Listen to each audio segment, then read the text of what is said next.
Israel और Iran के समर्थक लड़ाकों की लड़ाई कई देशों के बारूदी घमासान में बदलती दिख रही है, जिसमें नेतन्याहू की हार की 100% गारंटी भी दी जा रही है। क्योंकि इजराइल ईरान टकराव में सऊदी अरब के प्रिंस मोहम्मद बिन सलमान वॉर चेंजर लीडर बन चुके हैं। प्रिंस सलमान के हाथ इस युद्ध की सुप्रीम कमान ईरान थमा सकता है। प्रिंस सलमान को प्रेसिडेंट पुतिन का भी फुल सपोर्ट मिल सकता है। यानी इजराइल के खिलाफ युद्ध में अब अरब वर्ल्ड का अलायंस उतरने जा रहा है। क्राउन प्रिंस मोहम्मद बिन सलमान को ईरान ने साध लिया है, जिसके साथ ही अरब वर्ल्ड का सबसे ताकतवर और दौलतमंद साथी ईरान के साथ आ चुका है। प्रिंस सलमान के ईरान के खेमे में आने का मतलब नेतन्याहू को अच्छी तरह मालूम है। सऊदी अरब और ईरान का गठबंधन खाड़ी युद्ध का रुख पलट सकता है। दो कट्टर और जानी दुश्मनों की पीस डील हो चुकी है। सौदेबाजी में ईरान को वॉर जोन में सपोर्ट मिलेगा तो प्रिंस सलमान ईरान से अच्छा खासा प्रॉफिट हासिल करने वाले हैं। ईरान की नई रणनीति का पूरा ब्यौरा देखने से पहले इसके साइड इफेक्ट का ट्रेलर देख लीजिए। युद्ध को बारूदी डोज की मात्रा बढ़ती जा रही है। हिजबुल्लाह ने इजराइल पर 60 रॉकेट दागे हैं। इजराइल में सिर्फ एक जख्मी हुआ, कुछ इमारतें टूटी, लेकिन बदले में इजराइल ने बेरूत को आधी रात से दहलाना शुरू कर दिया। रविवार की सुबह तक मिसाइलें बरसाता रहा। इजराइल के हमले में बेरूत में 20 लाशें गिरी, 60 से ज्यादा लोग घायल हो गए। शहर के माली नुकसान का अब भी अंदाजा नहीं लगाया जा सका है। इजराइल अंधाधुंध बंकर बस्टर बम के धमाके कर रहा है, तो उधर हिजबुल्लाह फाइटर भी जोरदार पलटवार कर रहे हैं। लेबनान से इजराइल पर हिजबुल्लाह के रॉकेट और ड्रोन दागे गए। मध्य इजराइल में हिजबुल्लाह ने 60 रॉकेट की बौछार कर दी। इजराइल के डिफेंस सिस्टम ने बाकी 5 रॉकेट हवा में ही मार गिराए, लेकिन तेल अवीव के उत्तर में नेतन्याह और हर्जलिया सिटी में रॉकेट की बौछार जारी है। हिजबुल्लाह के रॉकेट अटैक का सबसे ज्यादा जोर मेटुला सिटी में दिखाई दे रहा है। लेबनान से रॉकेट दागे जाने के बाद मेटुला में भारी नुकसान की खबर है। उत्तरी इजराइल में मेटुला परिषद के प्रमुख डेविड अजोलाई ने 8 रॉकेट धमाके की पुष्टि की है। इन धमाकों से कई इमारतें खंडहर में तब्दील हो चुकी हैं। אנחנו מדברים כרגע על משא ומתן אפשרי להסדרה. האמריקנים מובילים את זה. אני אומר, זה מתבצע רק תחת אש. והוא מתבצע עם הרבה מאוד אש. युद्ध में फाइटर ग्रुप की बुरी तरह पिटाई के बाद तेहरान ने नया ब्लूप्रिंट बनाकर सभी सहयोगियों से मोहर भी लगवा ली है। रातों रात हुए बदलाव के बाद ईरान समर्थक लड़ाका ग्रुप भी अब इजराइल पर टूट पड़े हैं। रविवार की सुबह लेबनान से इजराइल में भीषण रॉकेट हमला हुआ है। वॉर जोन की त्रासदी से अलग ईरान ने जो वॉर प्लान बनाया है, उसके बाद बेरूत के बड़े बम तेल अवीव में फटने का ऐलान हुआ है। पहले से कहीं ज्यादा मिसाइलें बरसने की हुंकार भी भरी गई। लेबनान से ज्यादा तबाही इजराइल में मचाने की मुनादी ईरान ने कर दी। इजराइल को अब हिजबुल्लाह भी मारेगा, हमास भी, हूथी भी और इराकी शिया फाइटर भी। जॉइंट अटैक में इजराइल को बम बारूद से पाट देने की प्लानिंग है। इजराइल के जंगी जेटों की काट, इजराइल के टैंक, रॉकेट लॉन्चर और एयर डिफेंस सिस्टम का तोड़ जल्द इजराइल के सभी दुश्मनों के पास होगी। इजराइल के लिए अरब वर्ल्ड से ऐसी बैड न्यूज आई जिससे अमेरिका भी टेंशन में है। बाइडेन से ज्यादा परेशान 20 जनवरी को प्रेसिडेंट पद की शपथ लेने वाले डोनाल्ड ट्रंप हैं। अरब कंट्री से आए नए अपडेट ने वॉर जोन से बड़ा तहलका किया है। प्रिंस की दौलत, पुतिन के हथियार, ईरान का प्रहार, इजराइल में मचेगा हाहाकार। इजराइल के खिलाफ गठबंधन मजबूरियों से बना है। सभी के अपने अपने इंटरेस्ट हैं। सऊदी अरब, ईरान और रूस के एक पलड़े में आने की वजह आपको बताते हैं। ईरान को इजराइल से युद्ध जीतने के लिए हथियार चाहिए। ईरान को हथियार रूस देने को तैयार है, दे भी रहा है। लेकिन जंग जीतने के लिए जितने हथियार की दरकार है, उतनी दौलत ईरान के पास नहीं। ईरान की मजबूरी समझी जा सकती है।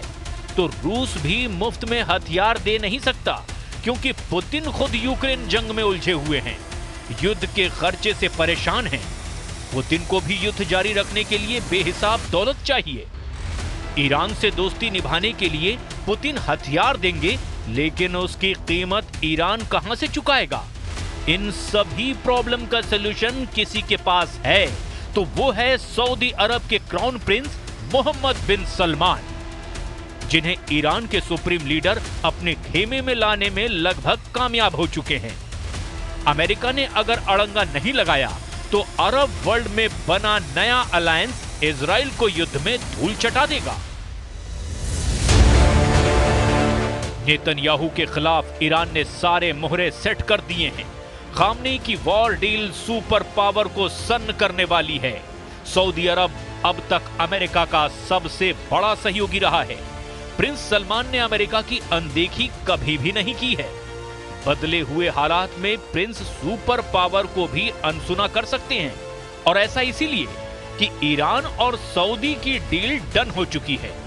ईरान के डिप्टी विदेश मंत्री माजिद तख्त रवंची ने सऊदी अरब के साथ स्थायी शांति की पेशकश की है।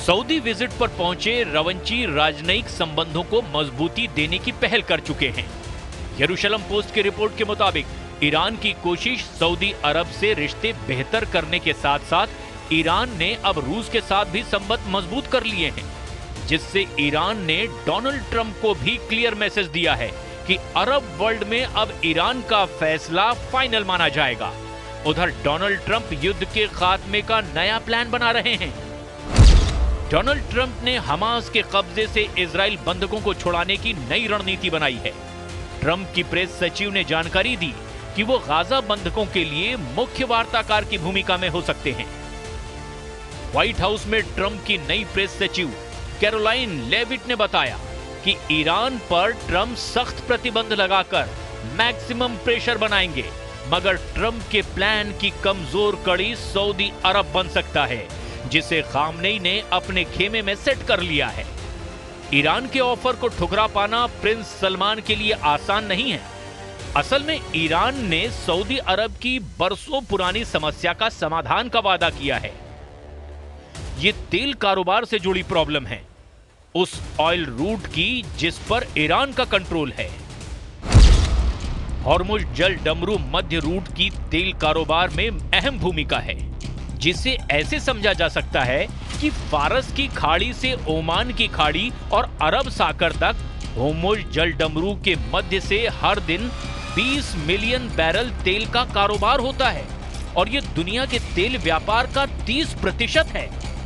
सऊदी अरब, संयुक्त अरब अमीरात, ओमान, ईरान, कतर और कुवैत ऊर्जा आपूर्ति के लिए इसी रूट पर बहुत ज्यादा डिपेंड करते हैं, जिसमें खास बात यह है कि हॉर्मुज जल डमरू मध्य पर ईरान का नियंत्रण है।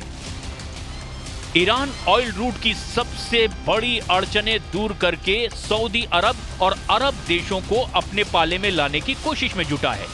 इसके साथ ही ईरान सऊदी अरब के प्रिंस के ड्रीम प्रोजेक्ट सलमान नहर को बनवाने में भी मदद कर सकता है।